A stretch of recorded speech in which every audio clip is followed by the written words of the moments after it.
Guys, dito ako sa may Jesse Robredo Coliseum. Ah, so ayan. And then so bakanting lote na to guys, kung napapansin nyo. Yan. Bakanting lote na siya.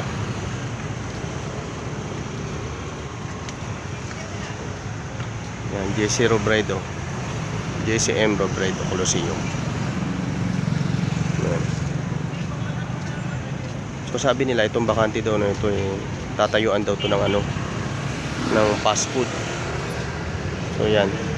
Yan, malaki na yan, malawak na yan. Dating kainan to, karinderya. Yan. So bakante na yan guys. At katapat niyan ang Jesse M. Robredo Coliseum. Yan.